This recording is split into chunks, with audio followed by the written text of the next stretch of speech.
Halo semuanya, para mahasiswa PJKR dan calon-calon guru PJOK hebat di masa depan. Apa kabar? Hari ini kita akan sama-sama menelusuri sebuah perjalanan waktu yang seru banget. Kita bakal lihat gimana sih sejarah membentuk profesi yang sekarang jadi pilihan kalian ini. Kita akan bongkar evolusi mata pelajaran ini dari zaman kolonial sampai bentuknya yang kita kenal sekarang. Oke, coba deh kita mulai dari pertanyaan ini. Waktu kalian milih masuk jurusan ini, apa sih yang ada di pikiran? Cuma soal ngajar bola atau senam aja gitu?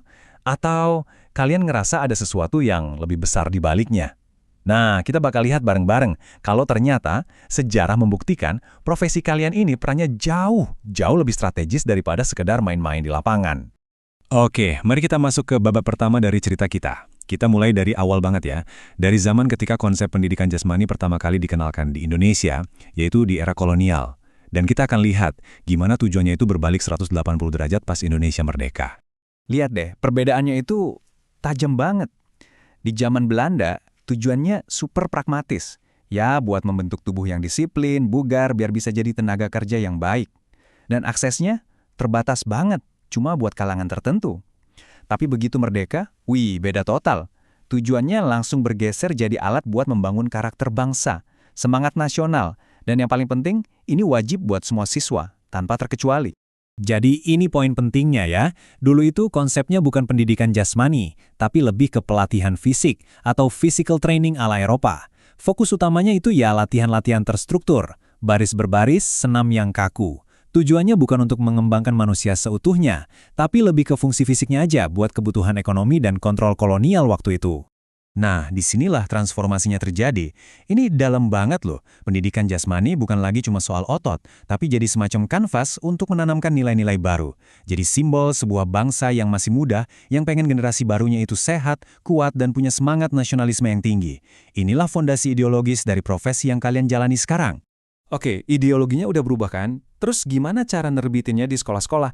Nah, sekarang kita pindah gigi nih. Kita lihat gimana filosofi baru ini diwujudkan lewat perubahan kurikulum dari satu dekade ke dekade berikutnya. Perjalanannya cukup panjang. Awalnya fokusnya masih ke bawah dari pendekatan lama ya. Disiplin, latihan dasar.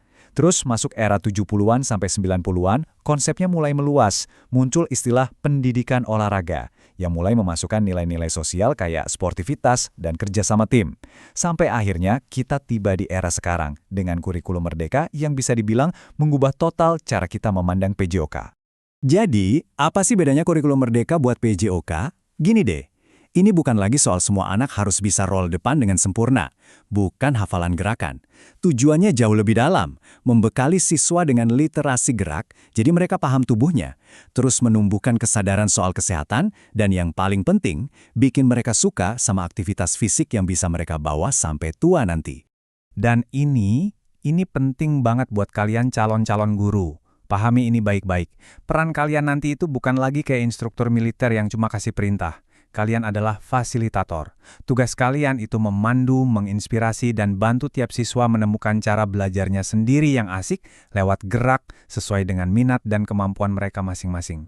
Mungkin kedengarannya sepele ya soal nama mata pelajaran, tapi ternyata di balik perubahan nama itu ada cerita besar loh.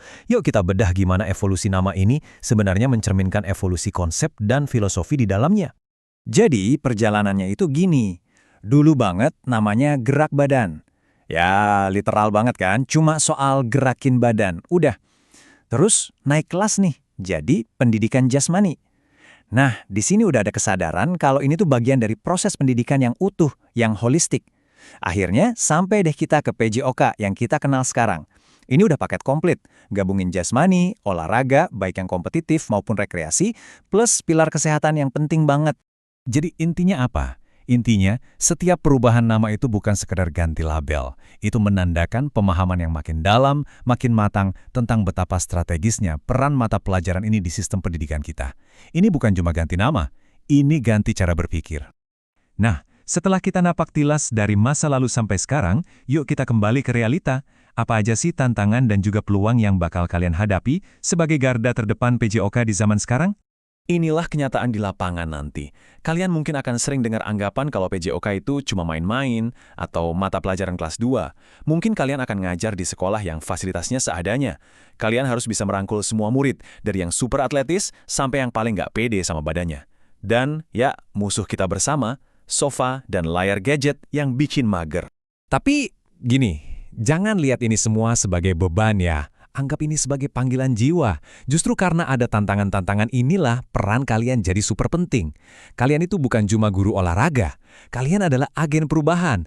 Kalian ada di garis depan dalam perang melawan gaya hidup pasif dan mempromosikan kesehatan masyarakat. Keren kan? Jadi kalau kita tarik benang merahnya dari semua pembahasan kita tadi, seluruh perjalanan PJOK ini dari alat disiplin zaman kolonial jadi pembangun karakter bangsa sampai sekarang jadi agen kesehatan modern, semuanya adalah sebuah cerita tentang pencarian tujuan. Ini bukti kalau profesi yang kalian pilih ini punya akar sejarah yang kuat dan peran yang terus relevan dan dinamis di masyarakat. Oke, sebagai penutup saya mau kasih kalian satu pertanyaan untuk direnungkan. Kalian sekarang udah tahu dari mana profesi ini berasal dan kemana arahnya. Kalian paham filosofinya, kalian juga tahu tantangannya. Jadi pertanyaannya adalah, nanti saat kalian berdiri di depan murid-murid kalian, warisan seperti apa yang ingin kalian bangun di bidang ini? Coba dipikirkan ya. Terima kasih banyak sudah menyimak.